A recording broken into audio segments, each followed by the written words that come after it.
Estamos en la casa del Señor honrando su presencia aquí entre nosotros, honrando su palabra y honrando este día que la iglesia pues se separa para celebrar a nuestro Señor. Más que todo hemos venido a celebrar a nuestro Dios, que muchas cosas hemos recibido de Él. Dios es bueno con nosotros. Y otra de las razones que nos congrega es para estudiar la palabra.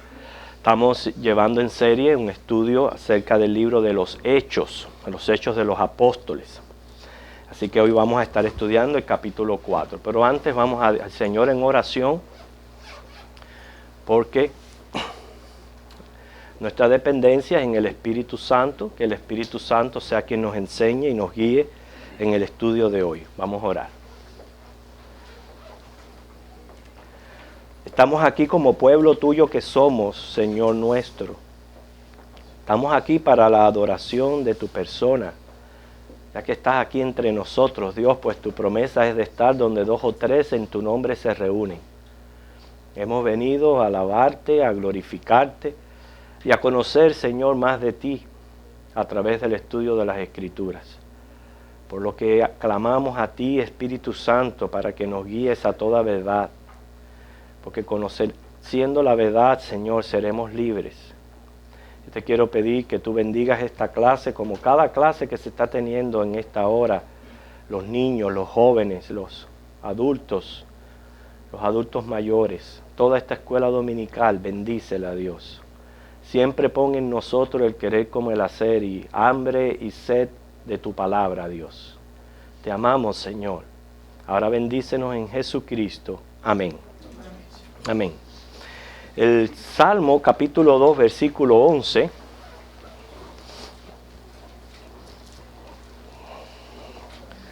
Salmo capítulo 2, versículo 11.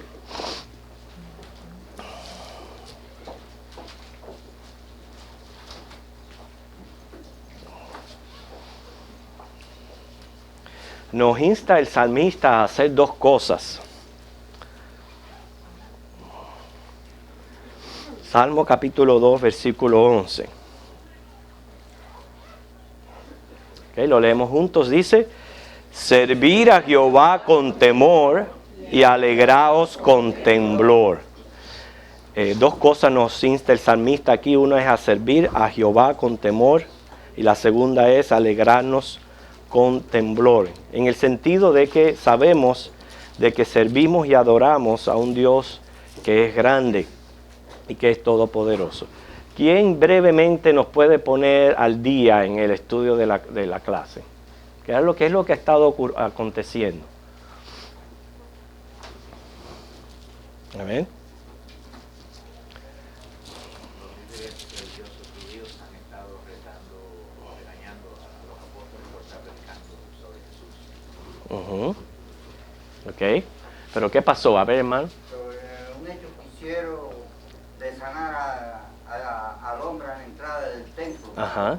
¿Con qué poder? Y ahí iba a preguntar, ¿con qué poder lo tienes y con qué autoridad? Y ellos lo refieren en el nombre de Jesús. Así me ocurrió algo grandísimo, algo que sirvió de gran señal, que un hombre que había por más de 40 años había sido paralítico, o sea que todo el mundo lo veía día por día, estar ahí a las puertas del templo recogiendo limosna, que fuera milagrosamente sanado por el Señor.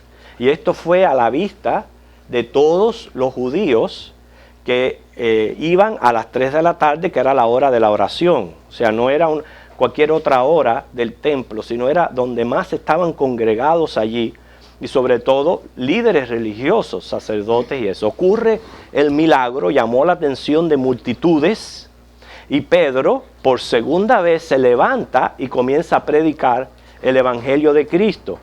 En la predicación, él tocó varios puntos, recuerden, que eran precisos para la audiencia. Número 1, el hecho de que él les acusa de ser los que crucificaron a Cristo. Segundo, les insta a arrepentirse de sus pecados y arrepentirse del concepto que tenían del Mesías. Esto no les gustó a los oficiales religiosos de aquel entonces, por lo que los reunieron y los llevaron ante el Sanedrín. Y ante el Sanedrín, Pedro y Juan compartieron sus experiencias con ellos. Mire lo que dice Hechos capítulo 4, estamos en el versículo 23.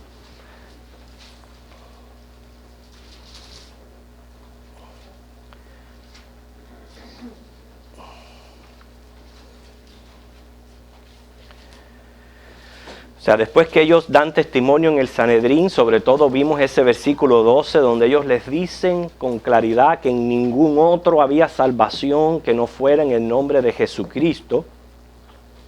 ¿Okay? ¿Qué les hicieron a ellos? Los amedrentaron de que no predicaran la palabra. Y fue cuando Pedro y Juan les dice a ellos que juzgaran qué debían de hacer ellos, si obedecer a los hombres o obedecer a Dios. El caso es que los amenazan y los sueltan. Los sueltan más bien por el temor que había de la multitud que estaban alrededor. Y ellos regresan a los suyos. Y una vez regresan a los suyos, el versículo 23, ellos les cuentan sus experiencias a sus hermanos. Fíjense que dice el 23. Puestos en libertad, vinieron a los suyos y contaron todo lo que los principales sacerdotes y los ancianos les habían dicho.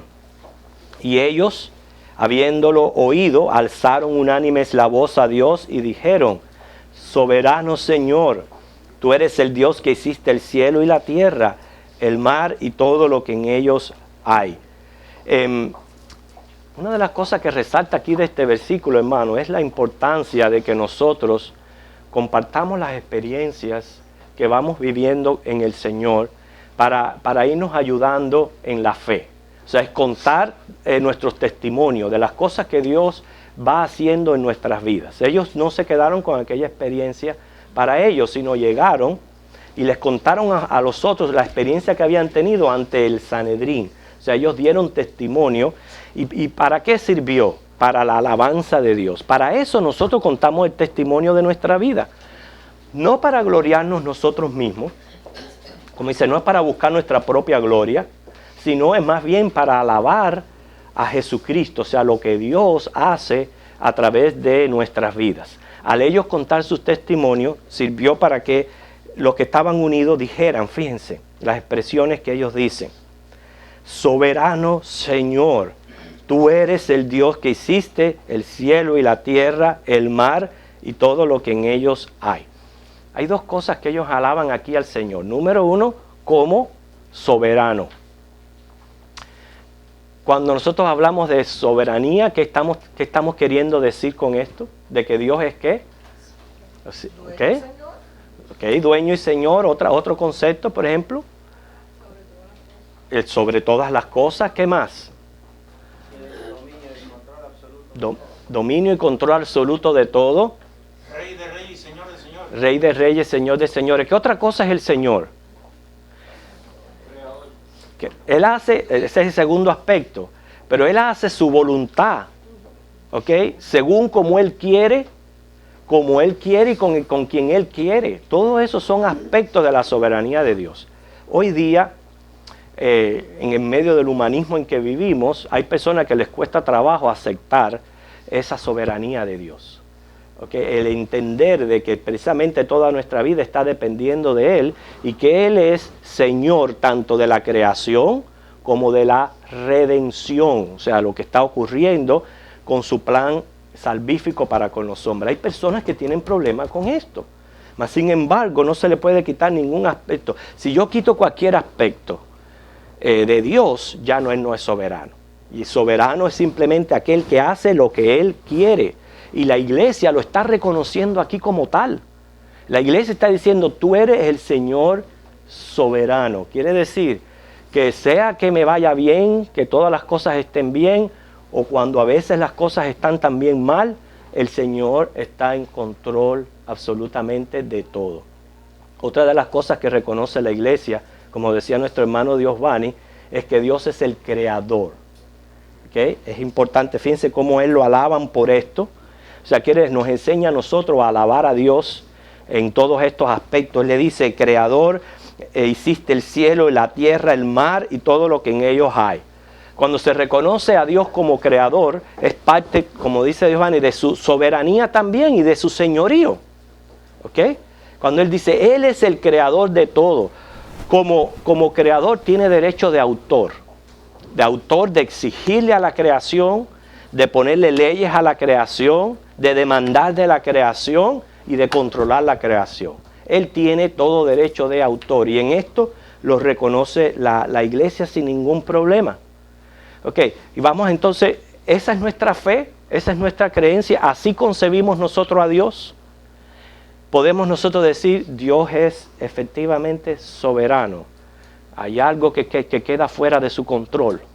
Nada. Esa es nuestra fe, de que Él es efectivamente el creador de cielo y tierra. ¿Okay? Quiere decir que yo voy a desechar cualquier otra influencia o teoría que venga a decirme lo contrario. Él es mi Dios, el creador de cielo y tierra. Así lo reconoce la iglesia. Hermanos, qué importante es que nosotros contemos nuestros testimonios, pues los testimonios promueven la alabanza y promueven también la acción de gracia. Cuando nosotros venimos al templo, a la casa de Dios, nosotros venimos a alabar su nombre. Una de las cosas que debemos de promover entre nosotros es acciones de gracias a nuestro Dios. Alabanza por lo que Él es, por lo que Él hace entre nosotros. Mire, sea a través de cantos, o sea a través de nuestras conversaciones. Es importante que nosotros vengamos al templo y cuando estemos congregados y reunidos, lo alabemos en todos estos aspectos que Él se muestra en su palabra.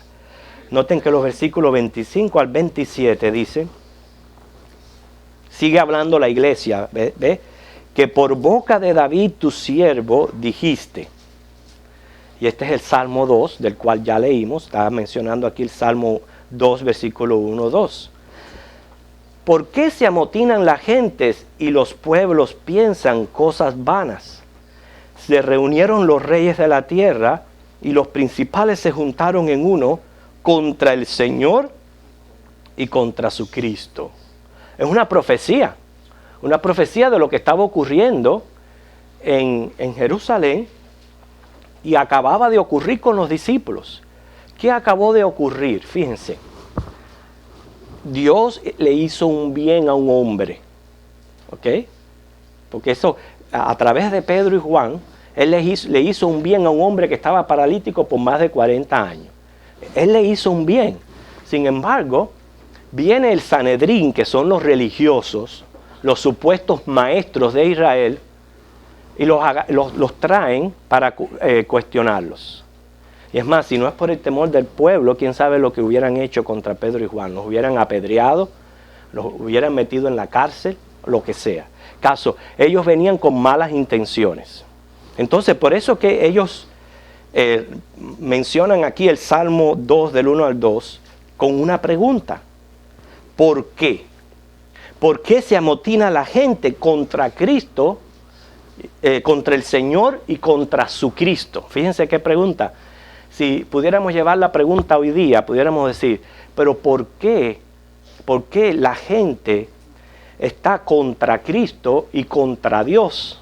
Si lo que Dios quiere es bendecirnos, lo que Cristo vino al mundo fue para salvarnos, lo que Él quiere es bendecir nuestras vidas, y sin embargo hay un rechazo abierto contra Cristo y contra Dios. ¿Entienden la idea de lo que está tratando de decir aquí la iglesia? En ese caso servía para decir, ¿por qué si se hizo un bien se amontonan contra ellos? Pero también eso lo podemos llevar a nuestros días, hermano. La gente se vuelve contra Dios, no quiere saber de Cristo, no quieren saber de nada, y sin embargo el Señor lo que está haciendo es bendiciendo nuestras vidas, ¿no es cierto? Salvándonos de nuestros pecados, librándonos del infierno, alimentando nuestras almas con su palabra. O sea, Dios tiene pensamientos de bien, dice la Biblia, y no de mal. Él tiene pensamientos de bien, sin embargo la gente no lo entiende y no lo acepta como tal. ¿Okay? El salmista David expresa su asombro al contemplar la gente y los pueblos, o sea, los reyes de la tierra, cómo se confabulan contra el dominio de Jehová y su ungido al Mesías. Mencionan este versículo, sin embargo, fue contra los apóstoles. ¿Qué nos deja saber eso a nosotros? Nos deja saber que cuando las personas se confabulan contra los líderes religiosos, contra los siervos de Dios, se confabulan directamente contra Cristo. O sea, y esto usted lo puede tomar de asombro, pero ha ocurrido en muchas congregaciones, gracias a Dios que aquí no. Pero cuántas congregaciones, cuántas iglesias, las personas se confabulan en contra del líder o en contra de la propia iglesia. Y aquí claramente con este ejemplo nos está diciendo, hermano, cuando eso ocurre y es contra la iglesia, es contra Cristo, es directamente contra Cristo. Y nosotros tenemos que cuidarnos, nunca permitir llegar a ser parte de una confabulación como tal. Cuando las personas se unen para destruir o para hacer el mal o para ir en contra del mismo Señor, porque eso es en contra de Cristo. Y créame, no termina bien. No termina bien. Todo lo que es en contra de Cristo no termina bien. Dice el versículo 27, porque verdaderamente se unieron en esta ciudad contra tu santo Hijo Jesús, a quien ungiste, Herodes y Poncio Pilato, con los gentiles y el pueblo de Israel. Ahora noten el 28. Para hacer cuanto tu mano y tu consejo habían antes determinado que sucediera. Ustedes se recuerdan, esta es la tercera vez que en el libro de Hechos se menciona la doctrina de la soberanía de Dios a la par con la responsabilidad del hombre. O sea, no voy a volver a repetir los mismos conceptos que dije anteriormente, pero lo principal es el reconocer, recuerden, de que son dos doctrinas bíblicas que se pueden ver desde Génesis al Apocalipsis, que quizás en nuestra mente finita no podemos reconciliar, mas sin embargo son razonables para Dios, son verdad y hay que concebirlas así. ¿Okay? El hecho de que Dios es soberano y el hecho de que el hombre es responsable. Okay.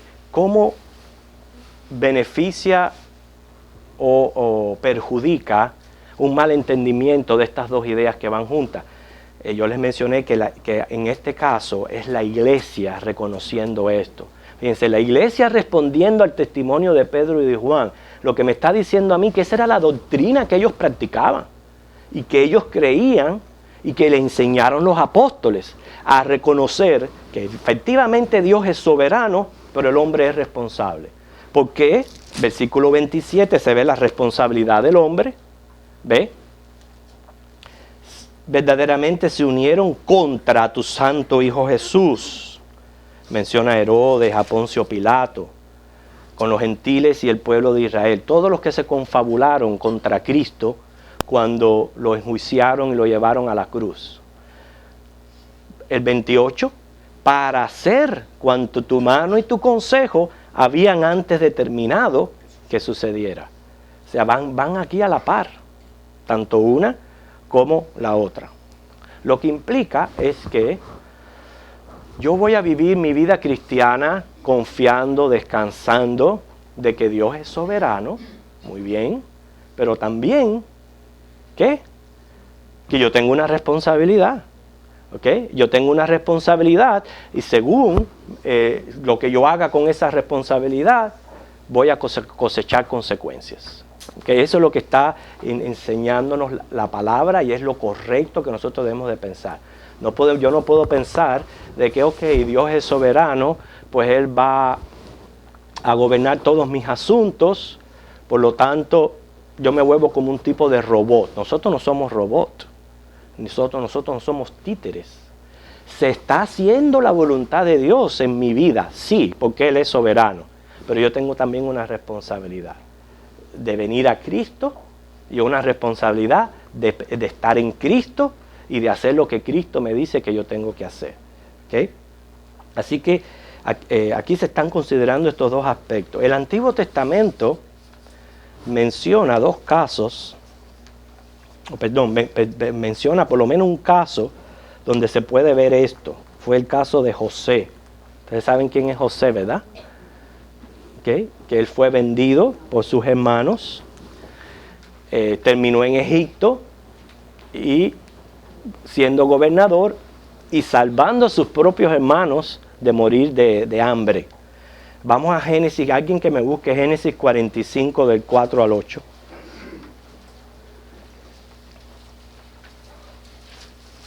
Génesis 45 del 4 al 8. Vamos a esperar a que todos lo tengan. Traten de no desmarcar a Hechos, porque vamos a volver a él.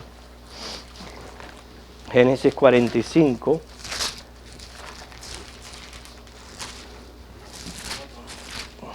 Hermana Ginny, ¿lo quiere leer? Sí. ¿Qué dice?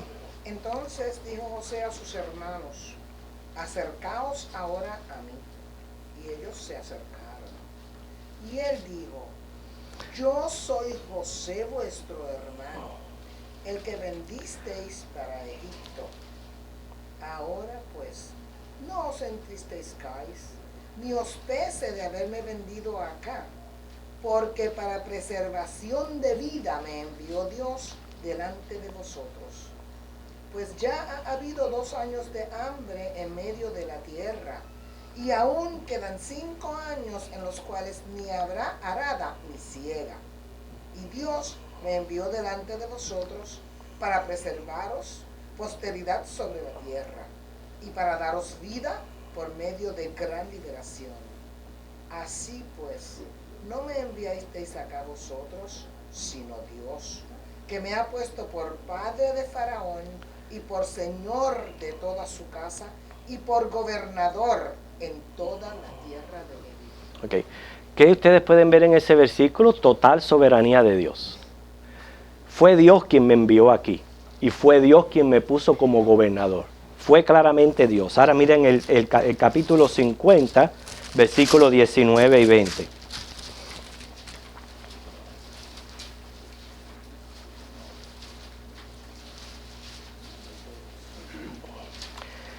Fíjense, y les respondió José: no temáis, ¿acaso estoy yo en lugar de Dios? Vosotros pensasteis mal contra mí, mas Dios lo encaminó a bien para hacer lo que vemos hoy, para mantener en vida a mucho pueblo. O sea, se reconoce también que ellos habían pensado mal contra su hermano. O sea, hay una responsabilidad también en el ser humano. Y por eso le digo, hermano, eso lo vamos a encontrar en toda la Biblia. Tenemos otro caso, el de Judas, donde está profetizado en el Salmo 41:9 de que lo iban a entregar, y vemos después cómo él mismo va y ejecuta aquello que ya estaba preordenado. Pero lo que está mencionando aquí Hechos, que la iglesia está mencionando, es el caso de Jesús. La crucifixión era un plan divino. Ahora, esta crucifixión de Cristo, fíjense, no se le ocurrió a Dios cuando el hombre pecó, el hombre cayó. No se le ocurrió ahí. O no se le ocurrió en el tiempo de los romanos, cuando él efectivamente vino a la tierra y nació. La crucifixión de Cristo era un plan eterno. Un plan que ya tenía Dios. Esto a mí me causa así, no sé, tremendo. Antes de que el universo se fuera creado y fundado. ¿Ok? Fíjense, antes que el universo, ya que lo mencionamos en este capítulo como creador de cielo y tierra y mar, antes que este universo fuera traído a la materia, ya Dios tenía el plan de la redención en su mente. ¿Ok? O sea, tenía el plan de la crucifixión. Sin embargo, se les culpa a los israelitas de la muerte de Cristo. O sea, este versículo dice que la crucifixión del Señor fue planeada, predictada, determinada antes que sucediera. Y como es un plan divino, eterno de Dios, por eso es que nadie lo podía impedir, ni el mismo diablo podía impedir que Cristo fuera a la cruz. Pero a la vez menciona a las acciones de los judíos prendiéndole, matándole, crucificándole. Así que se pueden ver estas dos verdades completamente unidas. Por eso sigue diciendo, vamos a Hechos 4.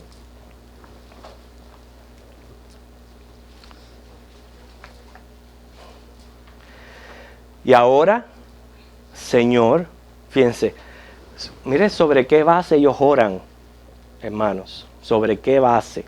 Es una base completamente balanceada, que es donde nosotros tenemos que estar, completamente balanceada, dependiendo completamente de Dios, pero reconociendo también que uno tiene responsabilidad en las acciones que uno toma y en las decisiones que uno toma. Basados en eso, ahora le dicen, Señor, mira sus amenazas y concede a tus siervos que con todo denuedo hablen tu palabra, mientras extiendes tu mano para que se hagan sanidades y señales y prodigios mediante el nombre de tu santo Hijo Jesús. Okay. Pide que sea Dios quien tenga en cuenta las amenazas. Ellos estaban bajo persecución, bajo sufrimiento y bajo amenaza. Por eso le digo, hermano, nosotros aquí en Estados Unidos, el tipo de vida que vivimos nos permite seguir nuestra religión sin temor, sin preocupación. Podemos abiertamente congregarnos, todo sin miedo. Ahora, ¿qué fuera de nosotros si la situación no fuera así? Si fuera contrario, si fuera adversa. ¿Okay? Que fuera de nosotros. ¿Okay? Puede ser que surgieran este tipo de oración. ¿Okay? ¿Y qué pasa cuando estas personas sí llegan a sufrir las consecuencias como fue Pedro y Juan llevados ante un Sanedrín con amenazas de muerte? O sea, claramente ellos están pidiendo que sea Dios quien tome control de todo esto y que Él mire sus amenazas, como diciéndole lo que le decía Pablo en Romanos 12, tuya es la venganza. ¿Okay? Yo la dejo a ti. Si alguien viene, se confabula contra mí o me hace cosas indebidas, me hace cosas malas, me está deseando mal, ¿sabes lo que yo tengo que hacer? Es orar. Orar al Señor y dice, Señor, tu palabra dice ahí en Romanos 12 y 19, tuya es la venganza. Es tuya. Simplemente mira mi condición, mira mi situación, sálvame y líbrame de lo que son mis enemigos. La palabra está llena de este tipo de oración. Usted va a los salmos, continuamente usted va a encontrar a personas pidiéndole a Cristo que los libre de sus enemigos y nos tiene una buena enseñanza a nosotros como cristianos, hermanos. Quizás si nos encontramos en una situación, un compañero de trabajo, un vecino, alguien que me está haciendo la vida imposible, alguien que, como dice, de gratis le he caído mal y simplemente me está llevando la contraria. ¿Qué es lo que yo tengo que hacer? Orar y pedirle al Señor, mira las amenazas, como diciendo, tuya es la venganza, toma control de esta situación y usted va a ver lo que va a suceder. En medio de aquella adversidad, noten la oración de ellos. No solamente le piden al Señor que mire las amenazas, sino que les conceda que con todo denuedo hablen su palabra. ¿Okay? La palabra denuedo, ¿usted sabe lo que significa? Valentía. ¿Okay? Fortaleza, ánimo.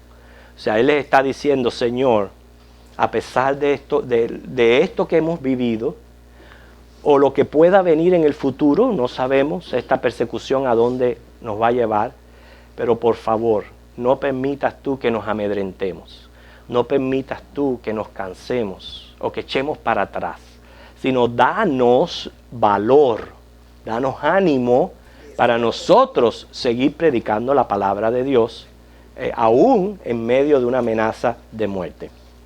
¿Okay? Aprendemos, hermanos, que a pesar de las amenazas del Sanedrín, estos hombres volvieron a los suyos, a testificar, a orar y seguir sirviendo con valor. Pedro y Juan y los otros apóstoles, ellos llegaron a dar sus vidas, llegaron a ser martirizados por causa de Cristo. Pero no era el momento. No era el momento, porque Dios es el que está en control. ¿Ves? Como Dios es soberano, a pesar de que ellos fueron llevados ante el Sanedrín, no pudieron contra ellos. Y eso es lo que me deja saber a mí, hermano, que nada puede contra el Señor, contra sus planes, contra sus designios. Nada. Dice la palabra que ni el Hades va a prevalecer contra la iglesia de Cristo, ni el mismo Hades, ni el mismo infierno. A pesar de todo aquello, ellos regresaron y comenzaron adorando, reconociendo el cumplimiento de una profecía. La profecía es el hecho que es cierto que la gente se amontona contra Dios y contra Cristo. Iban a presentar oposición al establecimiento del reino de Cristo. Esta era una gran verdad y la acababan de sufrir los discípulos. Y ellos no podían esperar que las cosas cambiaran, pero piden a Dios que en medio de esa situación pues les dé valentía para seguir. Así que el versículo 30 dice, fíjense, mientras, esta es parte de la oración que ellos están haciendo, extiendes tu mano para que se hagan sanidades, señales y prodigios mediante el nombre de tu santo Hijo Jesús. Mediante el nombre de tu santo Hijo Jesús. Esto fue la promesa del Señor, que en el nombre de Cristo Él iba a responder nuestras oraciones.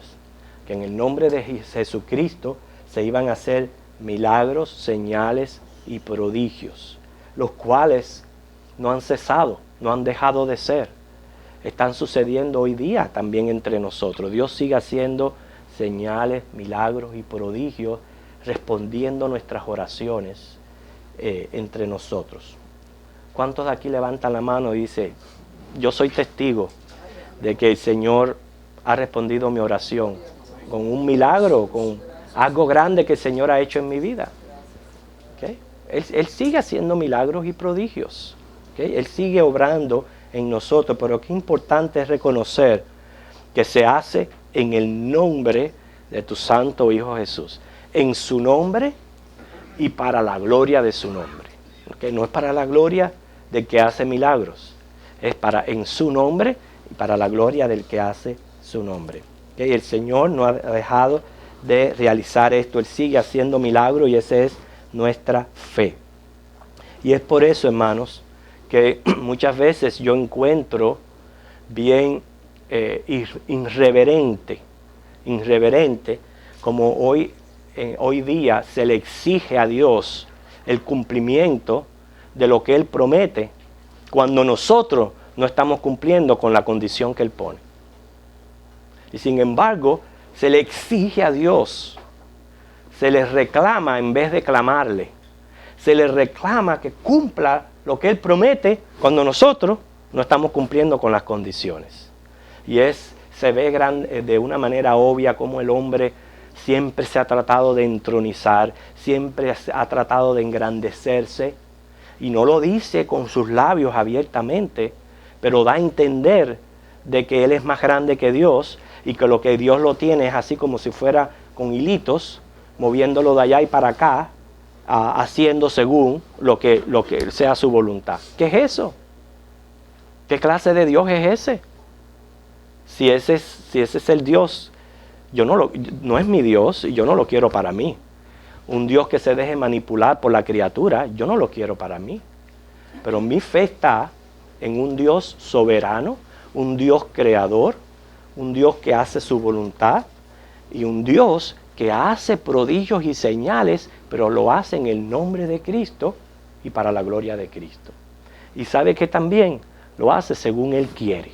Nosotros no podemos obligar a Dios a que haga un milagro. Él hace el milagro si Él quiere hacerlo. Y nosotros sabemos siempre que cuando Dios hace un milagro, tiene que ser una señal que sirva para glorificarlo a Él, no a los hombres.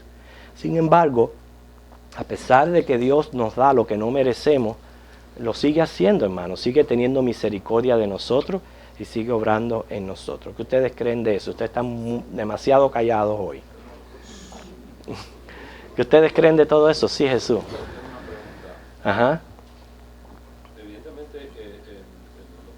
cristianos, los que estaban con Juan y Pedro, no veo por ningún lado que diga que ellos hayan hecho ningún tipo de oración para tratar de que Dios le cambie el corazón al Excedrín o al grupo de esa gente, o hubo algún intento por parte de ellos. Bueno, no, claramente no está dicha esa oración, porque lo que dice ahí claramente, mira las amenazas, ¿okay? Mira las amenazas, toma control de toda esa situación. Y ellos lo que simplemente pidieron denuedo para predicar, seguir predicando el Evangelio y predicándoles a ellos. Y yo quiero decir, lo que pasa es que, bueno, adelantándonos un poquito más al curso del libro, pero muchos sacerdotes creyeron en Cristo. Muchos de ellos vinieron a la fe en Cristo. Muchos de ellos, y sí, pero estamos hablando de estos que quizás estuvieron ahí en ese Sanedrín juzgando a Juan y Pedro. Ellos siguieron viendo las señales, los prodigios, siguieron escuchando el mensaje, y dice la Biblia que muchos vinieron a la fe en Cristo. Lo que pasa es que Hechos nos relata muy, como dice, por arriba de lo que está sucediendo en la iglesia, no nos da muchos detalles de todas estas cosas, pero tuvo un efecto grandísimo en la predicación de los apóstoles. También oí que Poncio Pilato fue ejecutado por Roma porque... No. Lo que está diciendo ahí está mencionando la confabulación que hubo humana. La parte de Herodes, la participación en el juicio, la participación que tuvo Pilato, que al fin y al cabo últimamente fue quien dio la orden de la crucifixión, la que tuvieron gentiles, que estaban en aquella multitud, ya refiriéndose a los romanos, y también la que tuvieron los propios judíos. Todo fue una confabulación contra Cristo, es lo que está mencionando aquí Pedro. Una cosa vino, creo que él, antes de sonar, que tuvo un sueño. Ajá, a pesar de todo eso. A pesar de todo eso, esa es la responsabilidad humana de la cual ellos van a tener que dar cuenta a Dios por todas esas cosas. Quiere decir que la soberanía de Dios, aunque nuestros destinos estén fijados, nosotros tenemos que todavía seguir dando cuenta a Dios por nuestra responsabilidad. Por eso es que vamos a juicio. Es lo que muchos no entienden. Amén, hermano. Sí. Estos que estaban ahí acusando a Pedro y a eso en estos momentos, como dice que muchos de Sanedrín se convirtieron, tuvieron la oportunidad también de ver que Cristo hacía los milagros también. Entonces, al ver ya haciendo Pedro estos milagros en el nombre de Cristo, ahí uno se convencen y muchos se convierten a Cristo. Ok. Algo más que estamos aprendiendo de la clase. Antes de seguir, sí, hermano. Yo estaba viendo un programa supuestamente cristiano que tú llamabas y ellos te sanaban si tú estabas enferma. Entonces la gente estaban dando su testimonio que ellos habían llamado y supuestamente se habían sanado. Digo, ¿dónde queda Dios? Si Dios es la voluntad de sanarte o no, Él es el que decide. Él es el que decide. Yo llamé ese número y me sané. Exactamente. Déjeme decirle, en ese aspecto que tú dices, y vale la pena porque estamos mencionando el hecho, un hecho aquí, de que Dios hacía prodigios, señales, milagros de sanidad en aquel entonces. En ningún momento nosotros estamos diciendo que no creemos en milagros ni sanidades, nosotros lo creemos. Es que Dios hace lo que Él quiere hacer en el poder de Cristo. ¿Okay? Y por eso, hermano, nosotros cuando recibimos un milagro así tenemos que dar testimonio de Él, porque nos ayuda mucho en nuestra fe. Pero lo que estamos aquí viendo en muchos de nuestros días es una manipulación de la fe. O sea, es una manipulación humana del poder divino, cuando nosotros no tenemos por qué tener ese control. Y por eso dice la Biblia, prueba los espíritus, porque muchas sanidades no necesariamente vienen directamente de la mano de Dios, pueden venir del enemigo, porque si van a mantener tu mente cautiva a ese humanismo, milagros van a suceder y milagros van a ocurrir. Pero nuestra fe es que si el Señor me cura, Él tiene poder para curarme. Y si es su voluntad, decirle lo que le dijo a Pablo, bástate mi gracia, que mi poder se perfeccione en tu debilidad. Así va a ocurrir en muchos. Y eso no es falta de fe. En ningún momento es falta de fe. Es lo que la palabra de Dios nos está mostrando. Al contrario, muestra de que uno tiene fe en la soberanía de Dios en lo que Él quiere hacer. Claro. Y aceptar esa Sí. voluntad, ¿sí A- o no? Exactamente. Aparte de eso, este mundo que nosotros vivimos va a ser una marcada diferencia al cielo y la tierra que nos tiene Dios prometido. El cielo y la tierra dice claramente que es carente de todo sufrimiento, de todos los problemas que ya tenemos aquí en la tierra. Ese cielo nuevo y esa tierra nueva va a ser carente de todo eso. Lo que me dice que en esta tierra, por consecuencia del pecado, yo voy a confrontar sufrimientos, vicisitudes, enfermedades, de las cuales yo voy a orar y yo sé que en el nombre de Cristo, según su voluntad, yo voy a recibir sanidad, yo voy a recibir la solución a mi problema, confiando en Cristo. ¿Ok? ¿Cómo? O maybe no. O puede ser que Los no. cristianos murieron en una hoguera. Así En mismo. un circo comido por leones. Así es. No tenían fe. Yo creo que tenían mucho más fe que nosotros. Que por cualquier cosa estamos dispuestos a negar el nombre de Cristo y los principios de Dios. Y creemos cualquier tipo de promesa y cualquier cosa. Ujú, Porque tenemos temor de perder lo más mínimo. ujú. Entonces, esos que murieron en la hoguera y que estuvieron dispuestos en la reforma, en la iglesia primitiva, y Dios no los quiso rescatar de esas condiciones. No tenían fe. Claro, no. Esa es la pregunta más. Entonces, no es lo que yo quiero, es lo que Dios Es la dispone voluntad que yo del voy a Señor, vivir. exacto. Por eso les decía que tenemos un caso aquí donde Pedro y Juan están siendo llevados a un concilio delante de hombres que prácticamente respiraban amenazas contra ellos. Sin embargo, no les pudieron en ese momento hacer nada porque Dios los quiso librar y Dios quiso que regresaran a lo suyo y dieran testimonio. Pero hubieron otras ocasiones que no sucedió. Pablo murió decapitado. Pedro murió crucificado con la cabeza debajo. Juan fue desterrado a la isla de Pasmo. Cuentan los historiadores que inclusive su cabeza fue hundida en aceite hirviendo, o sea que lo quemaron. Y así fue desterrado a la isla de Pasmo y así Dios le dio la revelación del Apocalipsis. Y tú coges cada uno de estos cristianos y ellos dieron sus vidas por causa de Cristo, hermano. Dieron sus vidas por causa de Cristo. Y estuvieron, como dice Josué, por la fe dispuestos a hacerlo. ¿Okay? ¿Qué es lo que nos están enseñando aquí? Fíjense el 31. Cuando hubieron orado, el lugar en que estaban congregados tembló. Todos fueron llenos del Espíritu Santo y hablaban con denuedo la palabra de Dios. Este versículo tiene muchas cosas implícitas dentro de él que vale la pena detenernos y ver cada una de ellas. Número uno, el hecho de que el lugar haya temblado una vez que oraron. ¿Okay? Este temblor fue señal de que Dios había escuchado sus oraciones. No tiene otra respuesta. No tiene otra respuesta. ¿Okay?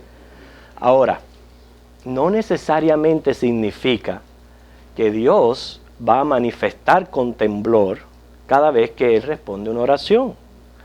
Yo pienso que en estos días, si eso ocurre y ocurre un temblor, se queda la iglesia vacía.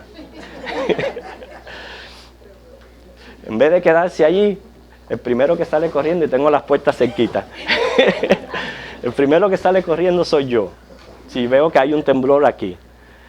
Okay. Lo que me está diciendo a mí, hermanos, que no tenemos que tomar algo que ocurrió en el libro de Hechos y llevarlo a que sea una norma, o que sea la manera que necesariamente Dios tiene que responder una oración. No. Tenemos que transportarnos a la situación que estaban ellos viviendo allí. ¿Okay? Hermanos, estaban perseguidos, estaban bajo amenaza. Ellos necesitaban estas manifestaciones sobrenaturales divinas. Ellos las necesitaban para seguir en adelante. Lo que me deja saber a mí, hermanos, es que Dios va a responder mis oraciones. Yo no necesito una experiencia extravagante, ¿ok? Ni, como dice, subliminal, exactamente, para yo saber que Dios me responde mi oración. ¿Ok? De la misma con la misma sencillez con que yo puedo hablar con Dios en oración, de la misma manera Él va a responder a mi clamor. Si se presentaran situaciones difíciles donde se requieren otras cosas, poder tiene Dios para manifestar lo que Él quiere hacer, como lo hizo aquí. Dios entendía que ellos necesitaban esta manifestación. Y como Dios entendía que ellos la necesitaban, lo hizo posible. Ellos no pidieron, Señor, danos una manifestación de tu presencia. Ellos no dijeron eso, porque ellos estaban convencidos de la promesa de Dios, que cuando 2 o 3 se ponen de acuerdo, ahí está Él. Como Dios está aquí en este momento. Pero nosotros tenemos que honrar su presencia, porque Él está aquí. Yo no necesito que yo me sienta en las nubes para yo saber que Él está aquí. Él está aquí porque simplemente lo promete.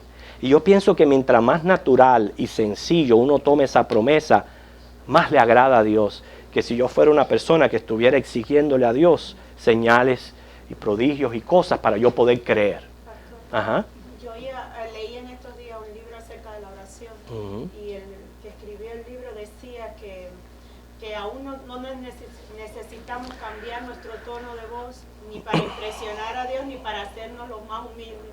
Ay, como una vocecita de a ver si el Señor me oye porque me estoy haciendo. No, el Señor mira nuestro corazón y Él sabe con qué intención y en qué manera uno va delante de Él. Claro que orar es hablar naturalmente con Dios. Mientras más natural y sencillo tú ores, más le agrada al Señor tu fe, porque no necesitas de ver cosas ni experimentar cosas para cerciorarte de que Dios está ahí.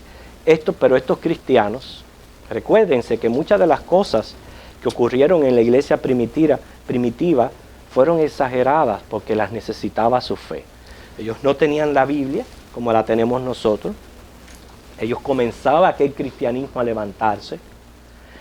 Junto con el comienzo se levantaba la persecución y esa persecución no iba a menguar, iba cada vez más a aumentar, porque en ese tiempo estaban siendo perseguidos nada más por los religiosos judíos, pero muy pronto se iba a involucrar el Imperio Romano. Y no solamente iba a ser una persecución religiosa, sino también política. Y ellos necesitaban crecer en la fe. Y por eso fue que aquel lugar tembló, o sea, Dios manifestó su presencia con temblor. En otras ocasiones, esto había ocurrido cuando Dios se presentó en el monte Sinaí y dio la ley, aquel monte tembló.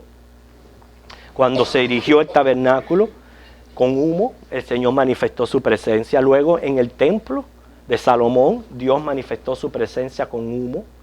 Y así Dios quiso hacerlo, pero no necesariamente es la norma. ¿Okay? La norma es que así como estamos nosotros, Dios está aquí. ¿Okay? Eso es lo que nosotros necesitamos, su promesa de estar. ¿Okay? Para enfatizar eso que usted dice que no es la norma, nosotros a veces, como usted acaba de decir, podemos poner todas esas experiencias y decirlas en breves segundos, pero entre cada experiencia de esas pasaron cientos de años en que no bajó una nube ni hubo un terremoto. Nosotros podemos movernos de una página a la otra en la Escritura y leer aquí, leer allá, pero entre Moisés y Jesucristo hay 2000 años. Entonces no era lo que pasaba todos los días. No era una norma. Era el establecimiento de una era que estaba comenzando, por un ministerio que estaba comenzando. Exactamente.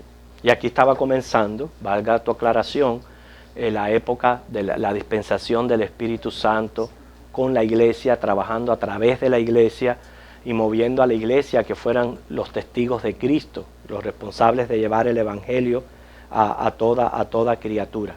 ¿Okay?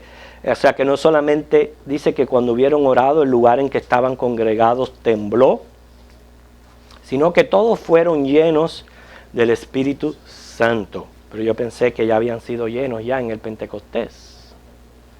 En Pentecostés fueron bautizados y aquí fueron llenos del Espíritu Santo. De nuevo, nos lleva a otro tema de conversación entre nosotros. ¿Cómo yo puedo ver la llenura del Espíritu Santo? ¿Cómo yo puedo saber de que estoy siendo lleno del Espíritu Santo? ¿Ok? ¿Ok? A ver. Predicando la palabra de Dios, cuando está siendo fiel, cuando está haciendo cánticos de adoración inspirados para alabar al Señor entre los hermanos, palabra de inspiración, todo lo que sea espiritual que está concordancia con la palabra. Sí. Yo pienso exactamente lo que tú has dicho, cuando nos encontramos haciendo la voluntad de Dios.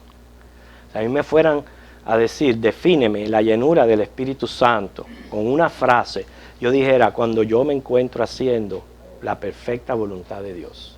Cuando yo estoy en esa voluntad, yo estoy siendo lleno del Espíritu Santo.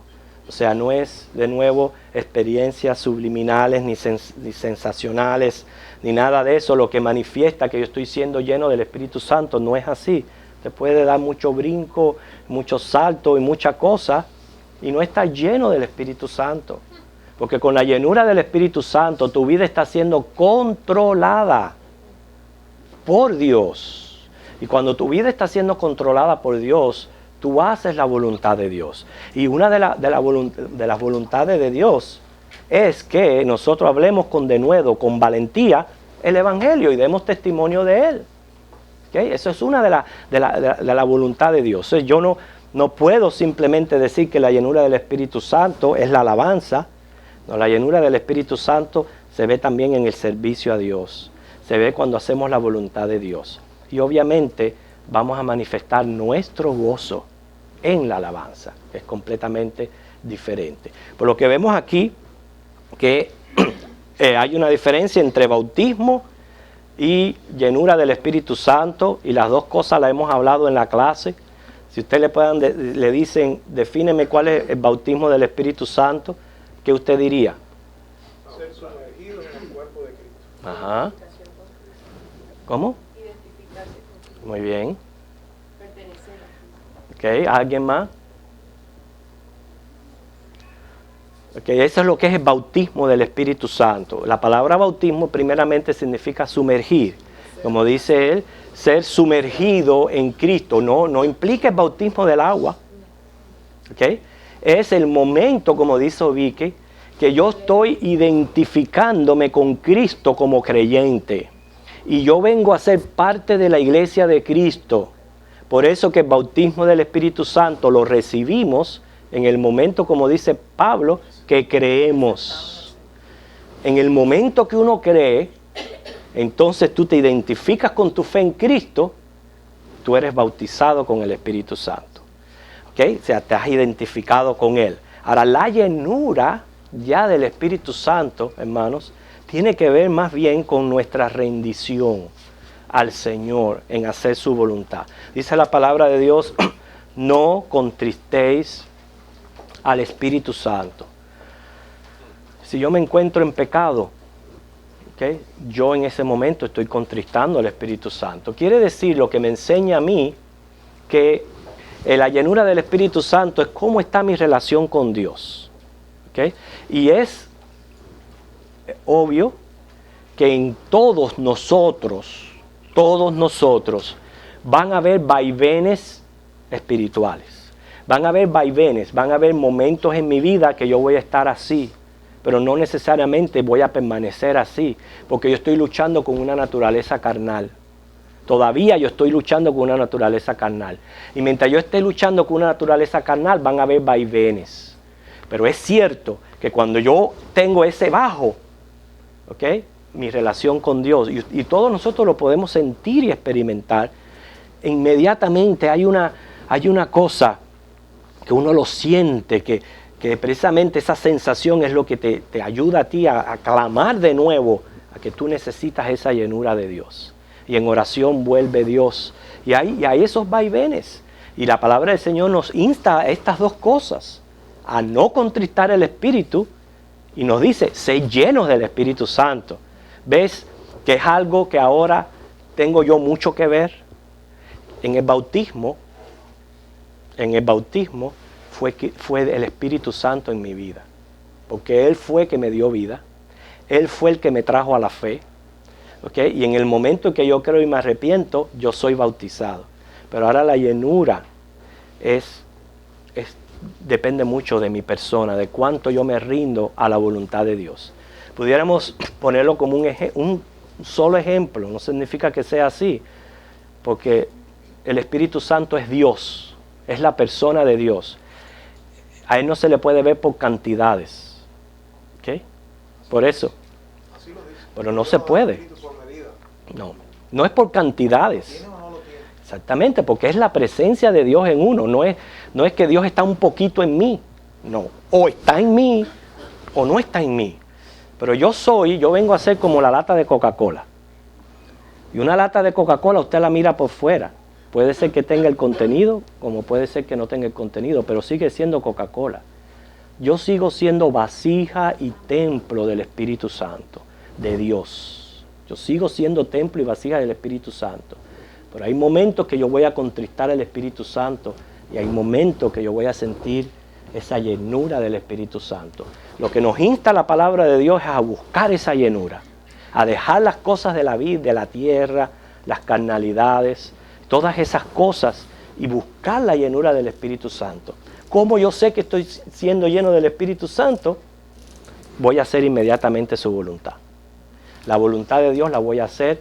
Enseguida yo voy a sentir ese deseo de testificar de Cristo, de servir a Cristo y todas esas cosas. Es un poquito difícil, pero es lo que la palabra del Señor nos dice. No, en ningún momento es imposible porque somos templo del Espíritu Santo, ¿ok? Y somos también preservados por el Espíritu Santo. Nosotros permanecemos en Dios por Cristo y por el Espíritu Santo de Dios. Pero esa va a ser la lucha espiritual que todos nosotros vamos a tener hasta el día en que seamos glorificados. Cuando el día en que seamos glorificados, ya esa lucha espiritual va a acabar, completamente va a acabar. Pero mientras tanto, vamos a experimentar vaivenes en nuestra vida, vaivenes espirituales. Ellos, dice, fueron llenos del Espíritu Santo, como resultado, hablaban con denuedo la palabra de Dios. O sea, seguían con valentía predicando la palabra de Dios. ¿Okay? Vamos a dejarlo aquí. La semana que viene vamos a ver algunas de las actividades del Espíritu Santo, pero cosas que nosotros tenemos que tener claras como creyentes, ¿ok? Donde la palabra del Señor nos ayuda a aclarar, ¿ok? Pero yo quiero escuchar a ustedes qué hemos aprendido en la clase de hoy.